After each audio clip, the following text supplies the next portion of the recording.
Hello everyone, welcome to my YouTube channel. Today I am excited to share with you my bank loan analysis project. This project showcases my data analytics skills using Excel, SQL, Power BI, and Tableau. Let's dive right into it. The project overview and the insights we have gathered. So we can see the overview of the dataset. I have taken this dataset from Kaggle.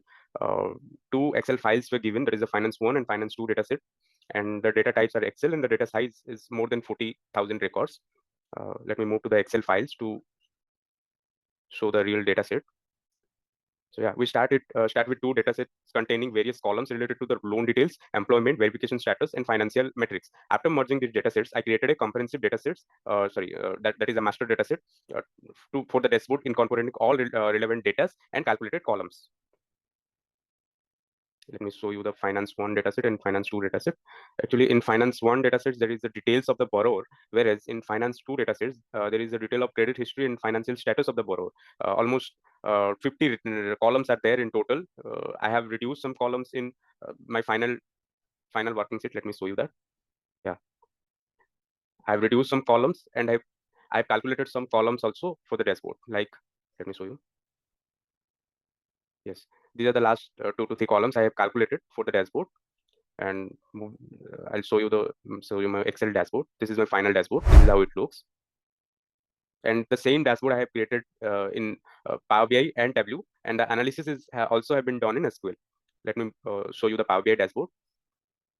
So yeah,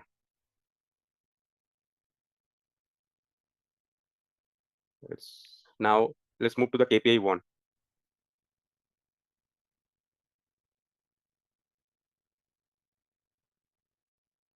So first we have the year-wise loan amount statistic. This KPI helps us understand the trend of loan amount issued over the years. By analyzing the yearly distribution of the loans, we can identify growth patterns, peak periods, and potential market shifts.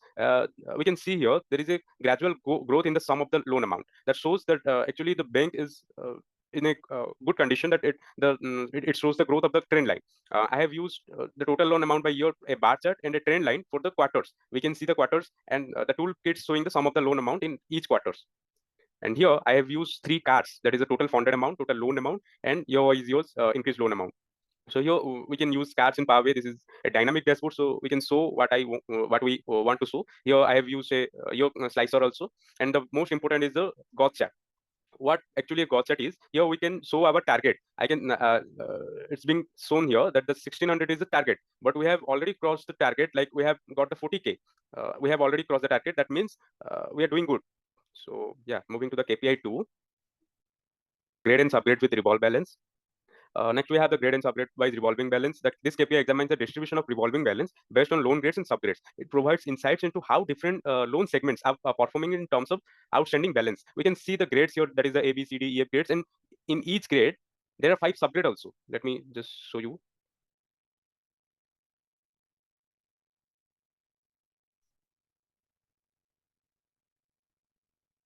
See, in B grade, there are 5 subgrades also. Likewise, in every grade, there are 5 subgrades, which shows the revolving balance behavior of the borrower. And it's a great insight actually that we observe the higher grades tends to have the lower revolving balance, indicating better credit worthiness. This information is crucial for the risk measurement and the credit scoring. And yes, here I have also used a card showing the average revolving balance here and the total revolving balance. It's a multi-card. We can see the total revolving balance of every grade. That is, it's B, A, C, D, and E. And we can see that B grade having the total revolving balance higher. So we observe that the higher grades tends to have lower revolving balance, indicating better credit worthiness. Now, moving to the KPI 3, total payment for verified and non-verified status. This comparison highlights the payment behavior of borrower based on their verification status. Understanding this helps in assessing the reliability of the borrower. So that data reveals that the verified borrowers generally make higher total payments. We can see here that 59% of the verifieds are making higher payments, higher total payments compared to the non-verified ones. This emphasizes the importance of the thorough verification processes. And here I have also used a card that is the total payment amount, and just to compare it with the pie chart. And then moving to KPI 4. So the KPI 4 is state-wise and last credit pool date-wise loan status. This KPI provides the regional insights into the loan performance and helping identify any geographical patterns on trends. As the chart shows the geographical pattern, I have used the map here, which shows the state and country here. And by mapping loan status across different states and correlating them with the last credit pool data, we can uncover regional risks, opportunity for together financial statistics. We can see that how which state is doing good, and regional wise we can decide that the borrowers doing good or not in special regions like Canada, United States, and other countries. We can see that. And here I have another pie chart showing the loan status using the uh, showing the sum of loan amount using the loan status. That is, there are three types of loan status is there: fully paid, charged off, and current. And we can see that 80% of the loans is fully paid. Means the borrowed habit is good. The bank is doing good, and this can be compared with the state-wise loan data. And then moving to the KPI 5. So the fifth KPI focus on home ownership versus last payment data statistics. This analysis explores the relationship between the home ownership and payment behavior, providing valuable insights for loan marketing and risk management. And homeowners tend to have more stable and timely payments, which can be crucial information for lending decisions and interest rate determination. We can see that the mortgage and this is the home ownership and rent. We can see which particular category is actually providing us the most of the sum amount. So yeah, then moving to the KPI 6. Here we have created a chart that is a loan status versus loan purposes. This KPI helps us understand the distribution of loan status based on their purposes, highlighting which loan purposes are more likely to be successful on default. Let me just show you. This is top 7 purposes.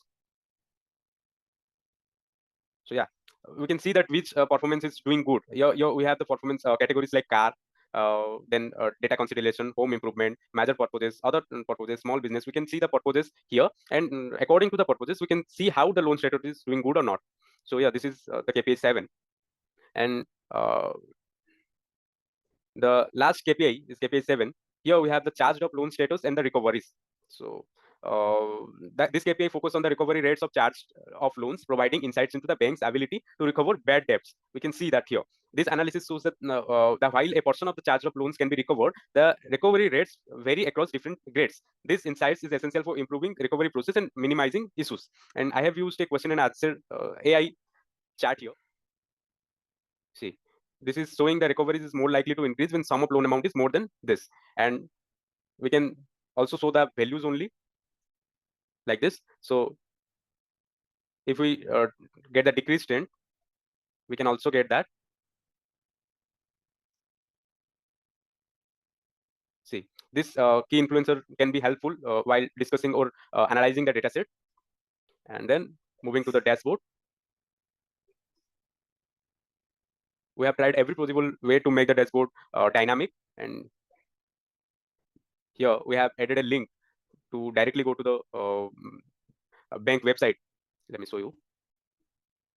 So it's taking time to load. It's the HDFC loan website. So yeah, it's just taking time. Let me close the window. And here also I have provided a link. Here I have used slices like your grade and home ownership, and the cars we have seen in the KPI 1. And all the charts I have combined here to show the dashboard or look dynamic. And I have used the navigation buttons here also. We can navigate to the page where the actual KPI is there. So this is the dashboard in Power BI. Let me show the dashboard in Tableau as well.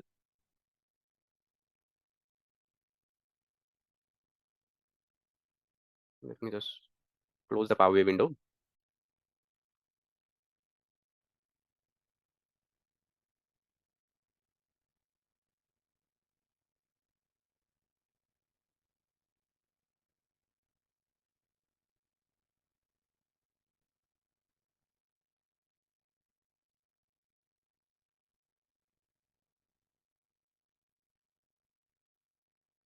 Let me close the Excel also.